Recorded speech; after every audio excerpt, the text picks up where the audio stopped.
Mari kita baca firman Tuhan dari Yosua 3 ayat 1 sampai 17. Demikian firman Tuhan. Menyeberangi Sungai Yordan. Yosua bangun pagi-pagi, lalu ia dan semua orang Israel berangkat dari Sitim, dan sampailah mereka ke Sungai Yordan. Maka bermalamlah mereka di sana sebelum menyeberang. Setelah lewat 3 hari, para pengatur pasukan menjalani seluruh perkemahan dan memberi perintah kepada bangsa itu, katanya, segera sesudah kamu melihat tabut perjanjian Tuhan Allahmu yang diangkat para imam, yang memang suku Lewi, maka kamu harus juga berangkat dari tempatmu dan mengikutinya. Hanya antara kamu dan tabut itu harus ada jarak, kira-kira 2.000 hasta panjangnya.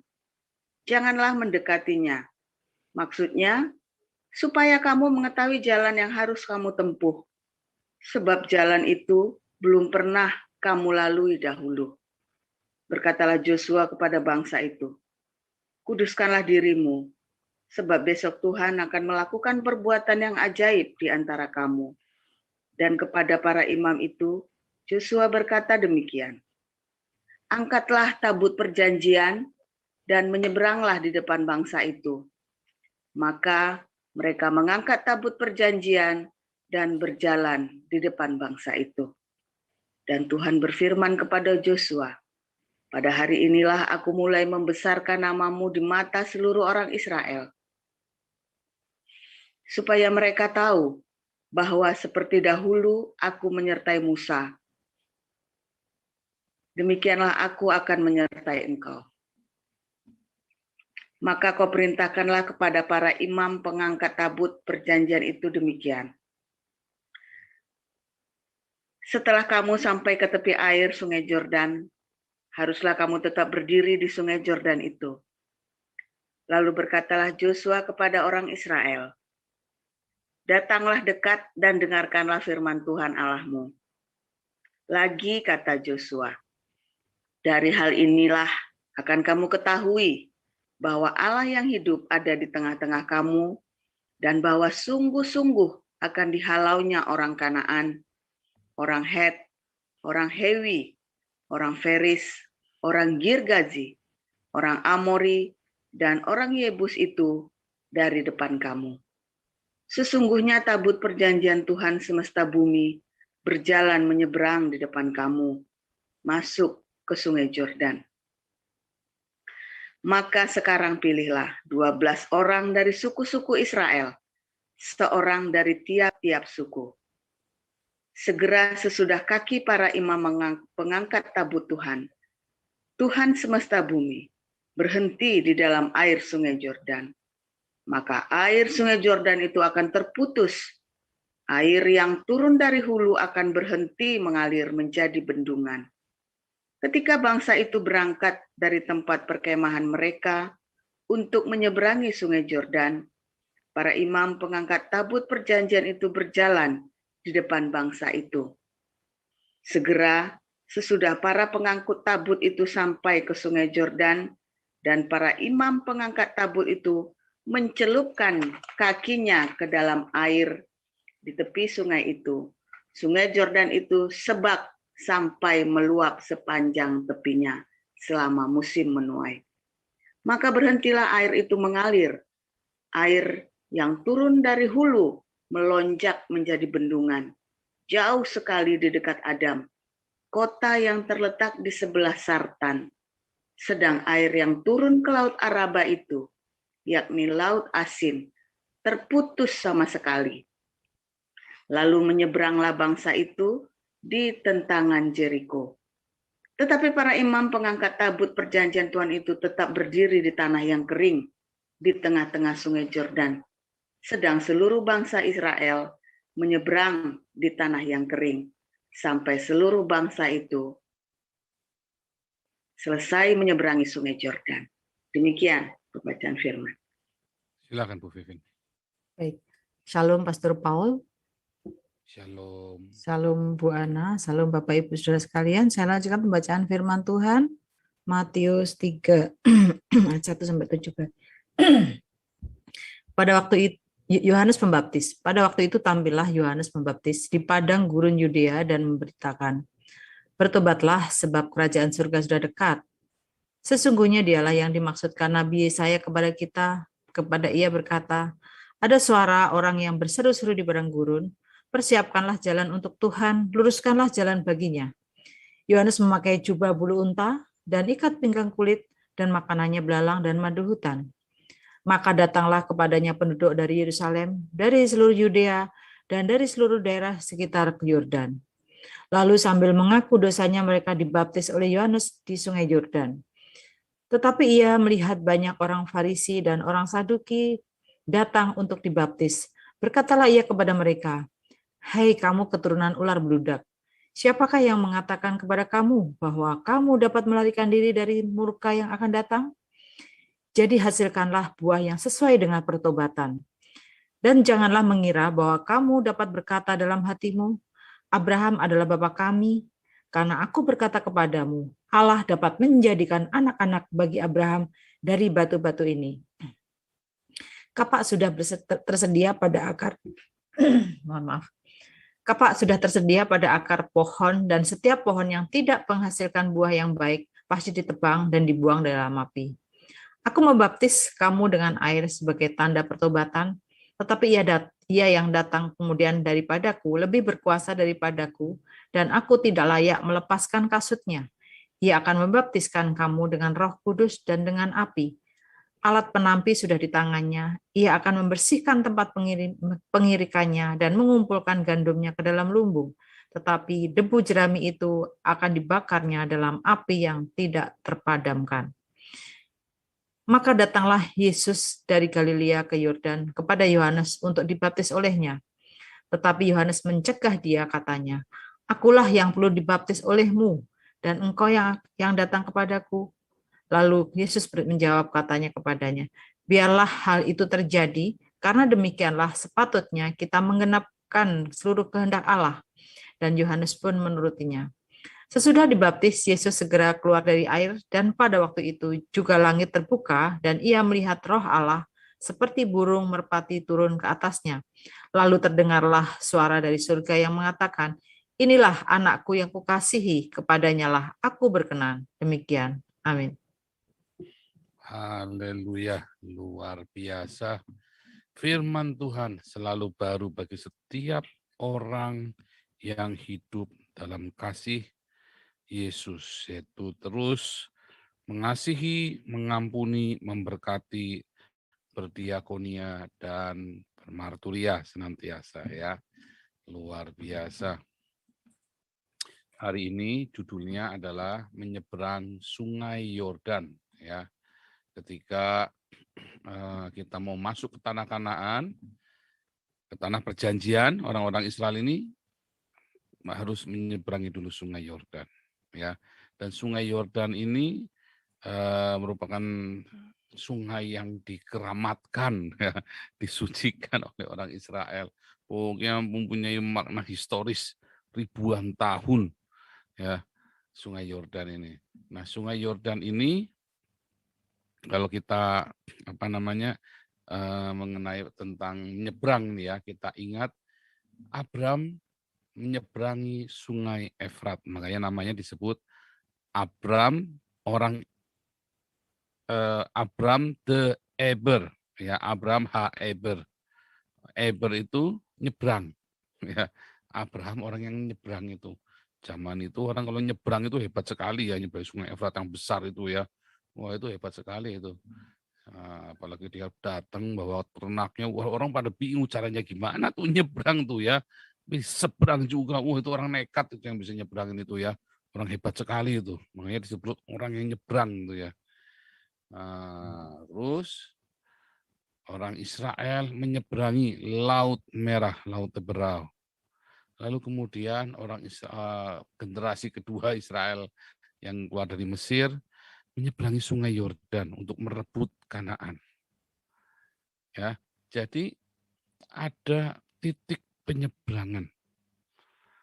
Anda harus melewati titik penyeberangan, ya, ketika Anda mau masuk mengambil jatah berkat kita, berkat surgawi. Ya, harus nyebrang. Nah, dalam penyeberangan itu Anda kan melihat kuasa Tuhan. Setelah Anda menyeberang, Anda harus nyebrang dulu. Nah, namun ada yang unik ya, kalau kita melihat menyeberangi sungai atau laut ini ternyata mengandung makna pembaptisan ya. Bahkan Yohanes Pembaptis pun melakukan ritual pembaptisannya di Sungai Yordan. Karena memang pembaptisan itu seharusnya ada di sungai, bukan di kolam. Karena baptis itu artinya mandi, bukan selam, ya. Makanya harus di air yang mengalir. Kalau Anda ada satu apokrifa ya, nah, dalam satu tradisi para rasul ada 3 ya di dalam Didaketon Apostolon, pengajaran para rasul itu merupakan suatu apokrifa tapi merupakan tradisi di zaman para rasul. Jadi penanggalannya itu sekitar tahun 100 ya, zamannya Yohanes Pembaptis dan murid-muridnya Yohanes Pembaptis, Irenaeus, Polikarpus, ya. Nah, itu ada namanya Didaketon Apostolon. Ada 3 cara membaptis itu. Yang paling penting pokoknya harus dengan air. Ya, tidak boleh dengan bendera. Tidak bisa dengan yang lain, harus air. Karena kaitannya dengan 1 Yohanes 5 ayat 8, 3 saksi ya yang ada di sorga. Ya, yaitu darah, air, dan roh. Nah, 3 saksi ini sangat penting ya. Sehingga air itu penting. Namanya 3 cara membaptis di dalam Didaketon Apostolon, pengajaran para rasul. Didake itu pengajaran ton apostolon dari para rasul, dari para apostol ya. 1, Anda harus dibaptis di air yang mengalir, dipermandikan, mandi seperti Naaman. Ya, ini namanya dibaptis seperti Naaman. Di zaman itu orang Yahudi sebutannya bukan dibaptis, orang proselit namanya dibaptis. Ya, nah, itu nanti ada akar katanya ya. Dibaptis itu bagi orang yang proselit. Tetapi kemudian di zaman Yohanes semua disebut baptiso, permandikan. Ya, dikata permandikan. Dulu namanya losai. Kalau yang orang Yahudinya, orang non Yahudinya baru proselitnya itu namanya baptiso. Itu bukan bapto. Bapto itu tenggelam, selam. Kalau baptiso mencuci, mandi, mencuci tangan. Mengapa murid-muridmu tidak membaptis tangannya? Nah, itu loh maksudnya ya. Sama itu dari kata yang sama. Mengapa murid-muridmu tidak membaptis tangannya? Itu. Jadi baptiso itu artinya mencuci atau mempermandikan. Makanya orang GKI itu benar ya, permandian. Ya, itu benar ya, permandian. Katanya sudah benar. Nah, baptis itu artinya mandi. 1 di sungai yang mengalir. Tapi kedua, kalau tidak ada sungai, boleh di kolam, di air yang banyak. Ya, tidak. Yang kedua ya itulah seperti orang Pentakosta karismatik lakukan ya. Nah, jadi yang orang Pentakosta karismatik lakukan itu secondary. Yang benar itu dibaptis di sungai, bukan di kolam. Kalau mau di kolam, kolamnya itu harus kayak kolam Bethesda, di atas yang gerucuk, belakangnya ngalir. Harus begitu, dikerucuk. Ya, dikerucuk, bersih setengah badan gitu, terus akhirnya mengalir, dibuang. Karena itu kan harus membuang kotoran kan, membuang semua kenajisan. Yang ketiga, ya caranya, yang pertama tadi di air sungai atau di air yang mengalir, kedua di kolam, yang ketiga itu dikerucuk pakai air. Ya, dituang kepalanya dengan air. Nah, itu yang tradisi yang dilakukan di zaman para rasul. Makanya di dalam kisah para rasul tidak disebutkan baptis itu caranya 1, 2 begitu. Nah, itu ada di dalam apokrifa gitu ya. Namun apapun baptiso itu artinya mandi. Ya, artinya mandi. Itu dia 1. Tadi. Nah, kemudian saudara, ada yang unik ya.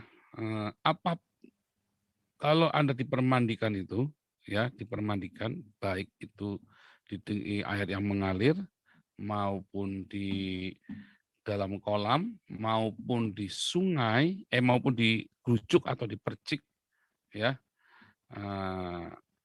Intinya harus dengan air, karena di 1 Yohanes 5 ayat 8 mengatakan bahwa ada 3 saksi, ya, yaitu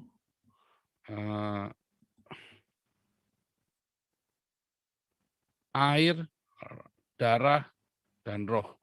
1 Yohanes 5 ayat 8 ya. Saya mau bikin ini saja supaya ada jelas ya.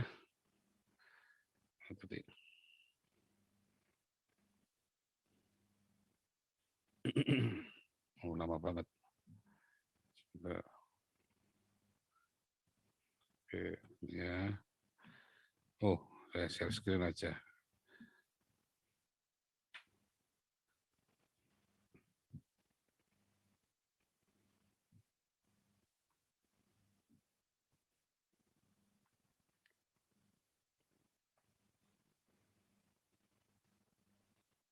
Ya, supaya Anda jangan dibaptis ya.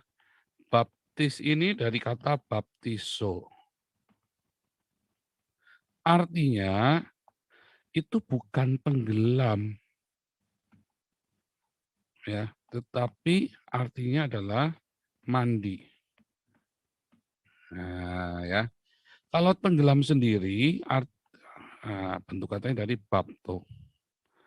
Nah, di zaman para rasul melakukan pembaptisan itu ada satu kitab yang namanya Didache ton apostolon. Ya, cara membaptis ya, 1 di air mengalir. Contohnya sungai. 2, kolam Bethesda. Nanti kalau yang ke Israel, ya kita akan kunjungi kolam Bethesda. Di atasnya ngerucuk, bawahnya ngalir. Ya. 2, di kolam. Air yang banyak maksudnya ya. Contohnya ya sekarang dilakukan oleh gereja baptis, Pentakosta, karismatik. Ya, baptis selam gitu ya. Itu seperti itu. Nah, yang ketiga adalah dikerucuk. Dikerucuk ya. Atau dipercik. Tapi intinya semuanya adalah harus dengan air. Karena apa? 1 Yohanes 5 ayat 8. Ada 3 saksi. Ya, air, darah, dan roh. Dibaptis darah Kristus dan Roh Kudus. Nah, ya, dibaptis darah Kristus dan Roh Kudus. Ada 3 saksi. Di dalam 3 tradisi ini, di dalam pembaptisan ini, setelah Anda dibaptis, banyak orang juga yang datang, yang walaupun dia tidak percaya, dia dibaptis. Ya. Baptisan yang dilakukan oleh Yohanes itu adalah baptisan, kalau di Kisah Rasul disebut baptisan pertobatan. Mengapa? Karena saat itu sedang itu adalah masa mendekati perayaan yang namanya Yom Kippur. Ya, Yom Kippur. Yom Kippur. Ya, hari penyucian, Yom Kippur, hari penyucian, Yom Kippur. Yom itu hari ya. Jadi setahun sekali orang Yahudi itu dibaptis. Setahun sekali. Anda jangan ikut-ikut. Setahun sekali orang Yahudi dibaptis dan mereka datang. Lalu orang-orang semua datang. Mengapa mereka datang kepada Yohanes? Karena Yohanes anak seorang imam. Dia seorang Lewi keturunan Harun. Oh, itu bergengsi banget ya. Terah yang bergengsi itu. Seorang Lewi keturunan Harun. Apa itu bergengsi. Sama seperti para Saduki. Saduki ini adalah orang-orang Lewi keturunan Zadok. Imam Zadok, yaitu imam besar zamannya Daud yang melengsarkan Saul dan menginginkan semua keluarganya Saul yang mengangkat si Daud jadi raja, sehingga si Zadok dan keturunannya itu berhak atas ini ya, atas keimaman. Namanya Zadok. Saduki itu dari Zadok. Ya, itu dari Zadok. dari Lewi. Kalau Yohanes, anaknya Zakaria, keturunan Harun. Khusus ya itu, keturunan Harun. Nah, Yohanes ini punya jatah keimaman dari ayahnya. Makanya Yohanes ini berhak untuk membaptis. Dan seluruh orang Yahudi itu takut sama Yohanes. Padahal ada nggak mujizat yang dilakukan Yohanes? Nggak ada. Dia hanya menyerukan suara kenabian. Ada nggak mujizat? Satu pun tidak pernah disebutkan Yohanes menyembuhkan orang. Yang ada dia ngomelin Herodes gara-gara selingkuh sama istri adiknya. Ya. Bunuh. Tapi di zaman Yesus, Yohanes Pembaptis ini mempertobatkan seluruh orang Yahudi tanpa pedang. Ya, Yohanes itu mempertobatkan seluruh orang Yahudi tanpa pedang, dan dia mempersiapkan jalan bagi Tuhan Yesus, mengingatkan orang Israel, sehingga Yesus datang kepada Yohanes. Tetapi Yesus datang kepada Yohanes bukan bertobat, ya, bukan karena Yom Kippur. Yesus datang kepada Yohanes usia 30 tahun. Dan kalau kita ingat kemarin bilangan 4, mereka harus dibaptis. Usia 30 tahun ditahbiskan menjadi pelayan-pelayan. Makanya Yesus datang pada Yohanes, Yohanes bilang, oh jangan, harusnya aku yang dibaptis sama kamu. Tapi Yesus bilang, biarlah kita menuruti kehendak Bapa, yaitu Torah. Yang di dalam Torah itu. Sesuai aturan, kita ikutin aturannya, aturan mainnya. Karena saya harus menggenapi seluruh Torah itu. Saya seorang Yehuda, saya belum bisa melayani kalau tidak ditahbiskan oleh si Yohanes. Namun dia ditetapkan sebagai pelayan, sebagai rabai, ya, sebagai pelayan. Nah, Yesus ditahbiskan menjadi imam siapa? Bukan dari aturan Harun, bukan dari Lewi, tapi aturan Melkisedek. Ya, sebagai seorang rabai, dia ditahbiskan oleh seorang Lewi. Nah, itu udah wajib. Sebagai seorang imam, ia punya aturan Melkisedek karena tidak berawal dan tidak berakhir. Gitu ya. Nah, saudaraku, itu pengetahuan tentang pembaptisan ya. Nah, sekarang kita ada yang menarik. Setelah Anda dibaptis, ya, setelah dibaptis, maka harus ada buah. Hasilkan. Artinya apa? Ini adalah bentuk aktif, imperatif. Imperatif, aktif, perintah. Hasilkan buah dari baptisan. Kamu nih sok-sokan datang Yom Kippur, imam-imam datang, orang Farisi, orang Saduki. Lagu lu, gua udah datang aja udah bagus kata mereka kan. Oh, tapi sama Yohanes dimarahin. Ular beludak. Wah, omongan saya nggak ada apa-apanya, saudara. Saya belum ngomongin pendeta 15M itu ular beludak. belum nyampe. Ya. Ular beludak, buah kamu tidak berbuah. Buahnya apa? Buahnya adalah buah roh. Galatia 5 ayat 22 23. Buah roh. Buahnya apa? Jiwa-jiwa.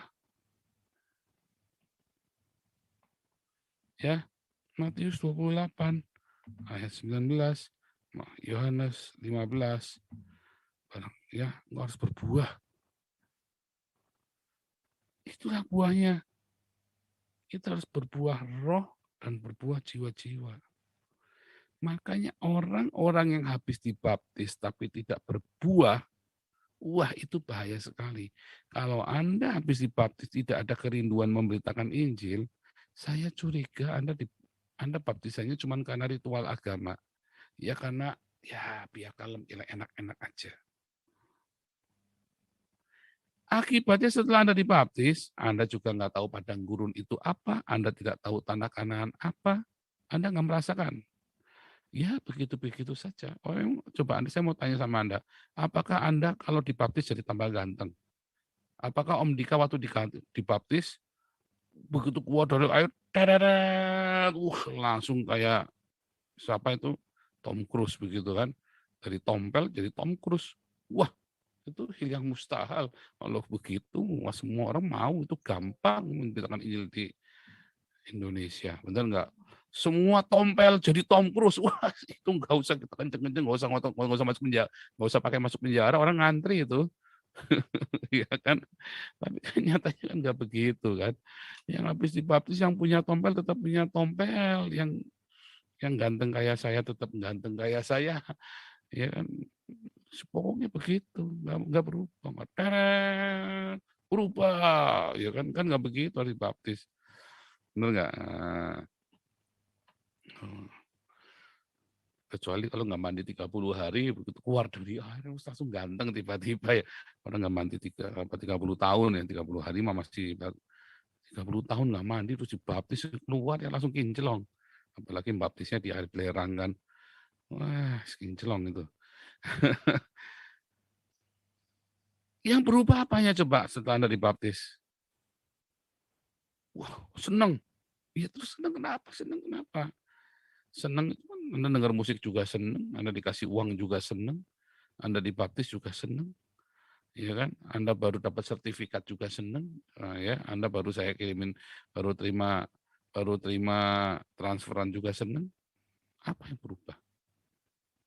Coba. Kalau Anda tidak ada yang berubah, ya, artinya Anda tidak berbuah roh, kasih sukacita damai sejahtera, kebaikan, kemurahan, kesabaran, kelemah lembutan, ya, penguasaan diri, kesetiaan, penguasaan diri. Artinya baptisan Anda tidak berbuah. Mungkin ya Anda belum benar-benar cun. Anda hanya ikut-ikut, bukan karena kelahiran baru yang sungguh, iman percaya yang sungguh. Tentu saja nggak sekali hari langsung jadi, tetapi selalu tiba-tiba saya ada keinginan untuk itu satu, dan itu ada perubahan progres ke sana. Kedua, kalau Anda tidak ingin memberitakan Injil, maka baptisan Anda itu jangan-jangan cuman label doang. Nggak ada gunanya. Makanya dimarahin sama Yohanes Pembaptis, ular beludak, hasilkanlah buah dari baptisan itu. Hasilkan barangan, maunya gampangan saja. Ini tadi. Makanya waktu mau nyebrang sungai Yordan itu, ya, si Yosua ini bilang, ya, dengarkanlah rema ini.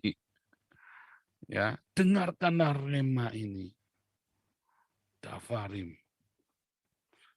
Ya, salah nulisnya. Davarim.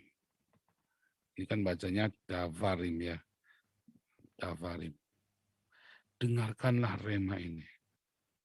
Davarim. Ya, Davar. Davarim.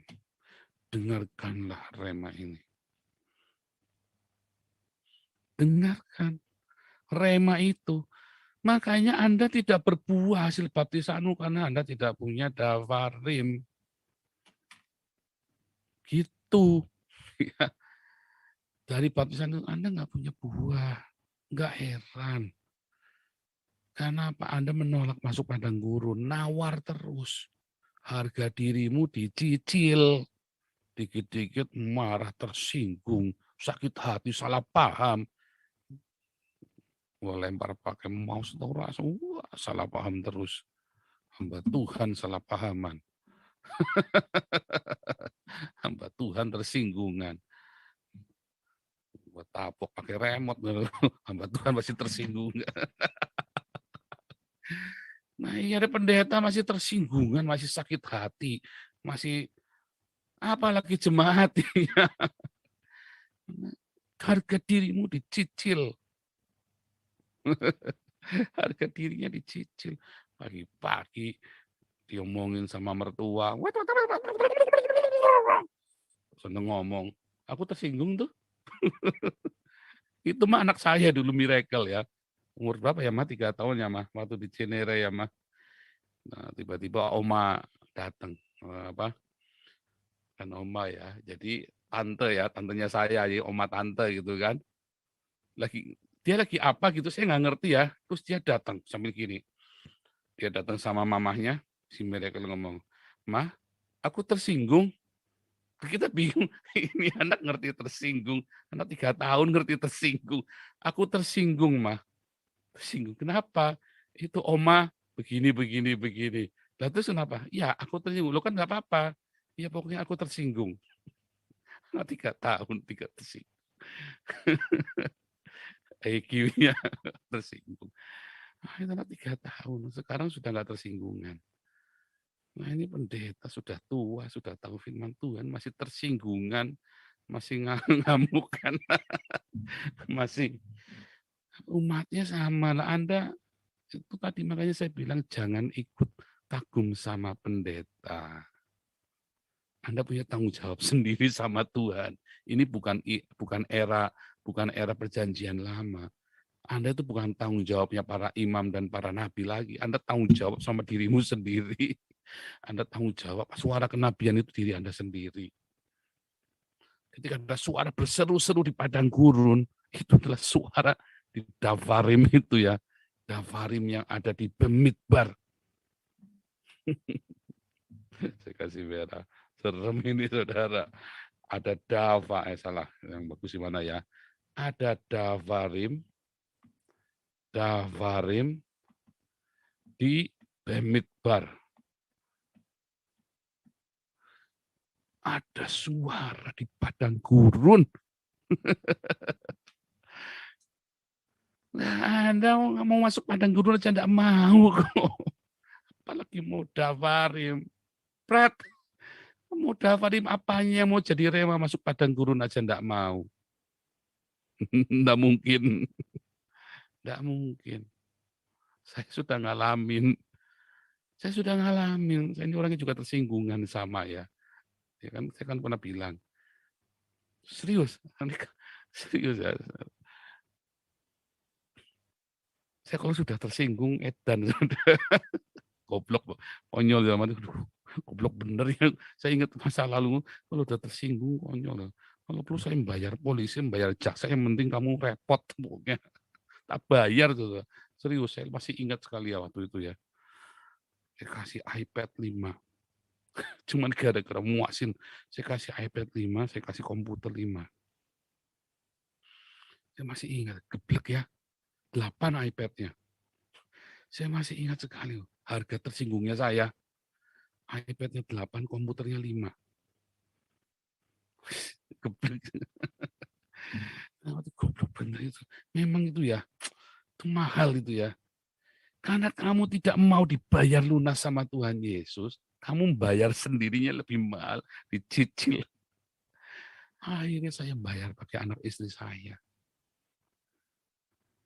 Karena saya nggak mau masuk Dawar, masuk ke Bemidbar, masuk padang gurun. Setiap kali masuk gurun, wah saya bayar. Punya duit kok, saya lama, saya punya duit kok, enak aja. Dulu saya nggak punya duit, begitu masuk padang gurun. Tuhan Yesus, tolong aku. Begitu punya duit, begitu mau belok, bayar tol, keluar lagi. Begitu masuk padang gurun, bayar lagi, keluar lagi. Iya toh? Anda berapa kali Anda jujur sama saya? Jujur sama saya, jujur sama Tuhan maksudnya. Anda setiap kali mau masuk padang gurun, bayar kan?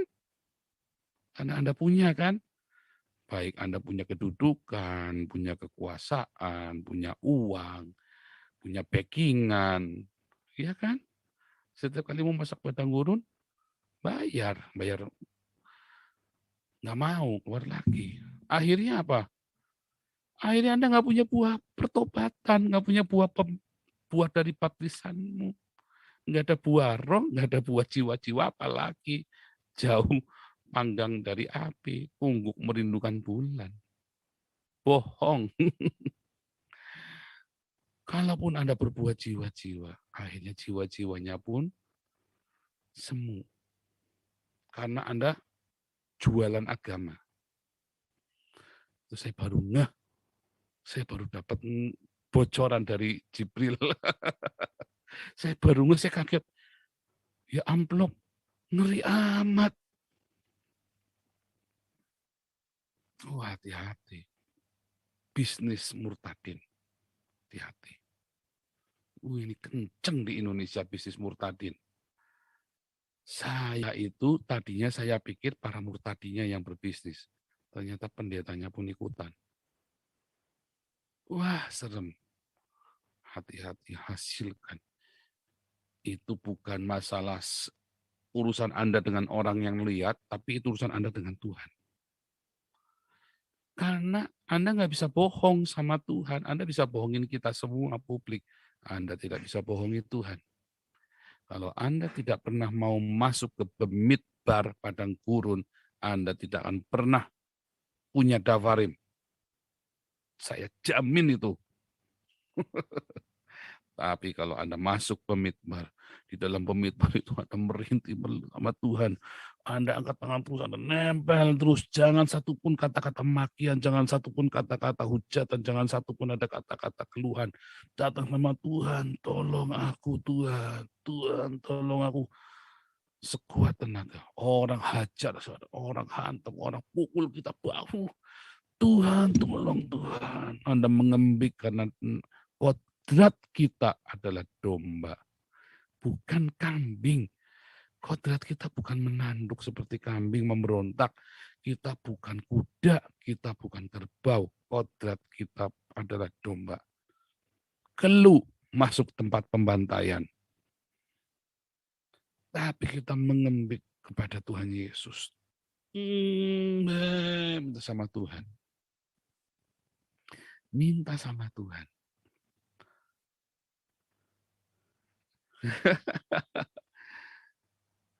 Anda pikir itu sakit? Enggak. Lebih sakit kalau Anda lihat anak istrimu hancur. Saya dalam ngerti gitu, saya yang hancur, enggak apa-apa Tuhan. Banyak orang bilang, ini kalau perut daging ini saya kulit buat kamu nak. Pret loh, orang tua kamu baru ngomong begitu. Kamu baru senggolan sedikit sama suamimu, sama istrimu saja, kamu enggak tahan. Cerai. Cerai. Kamu saja tidak mau disalib. Mau kamu bilang sembelit daging buat anakmu, bohong kamu.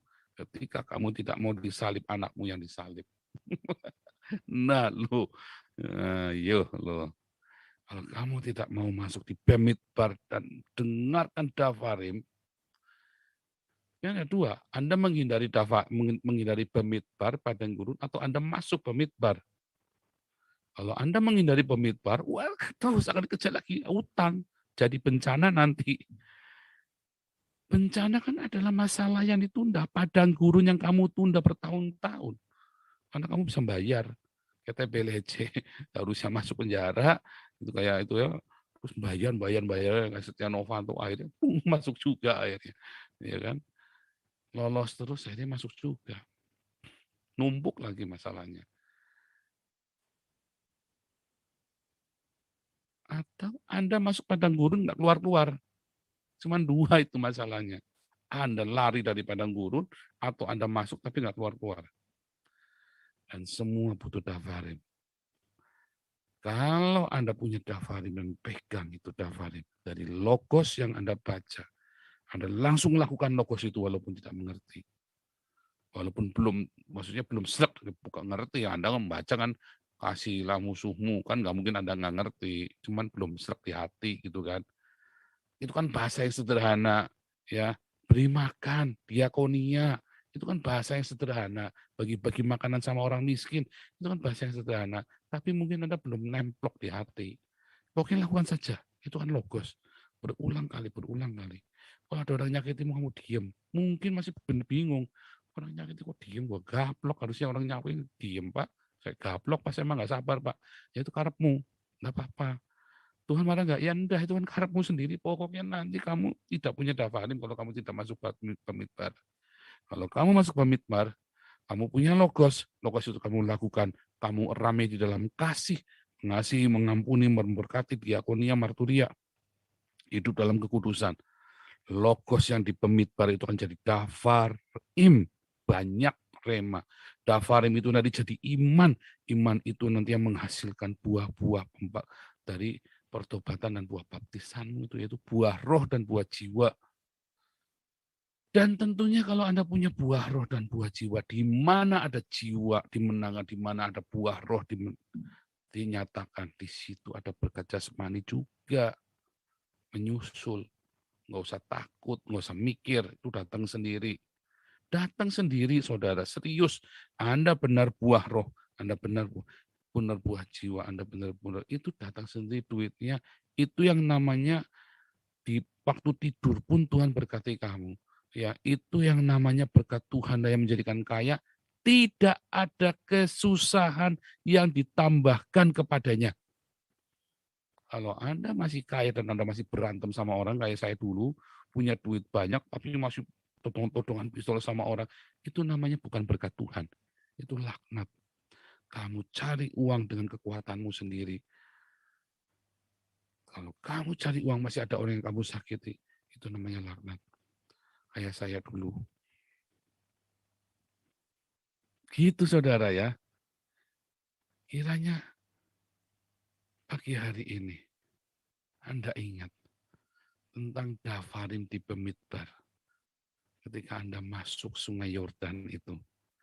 Jadi ketika Anda masuk sungai Yordan, dibaptis, ya, klik, itulah hari penentuan. Kamu mau masuk Bemidbar, Yesus keluar dari air, dituntun oleh Roh Kudus pergi ke Bemidbar. 40 hari dia di sana. Sampai dia dapat dafarim di padang gurunnya. Bagaimana dengan Anda? Tuhan Yesus memberkati. Haleluya.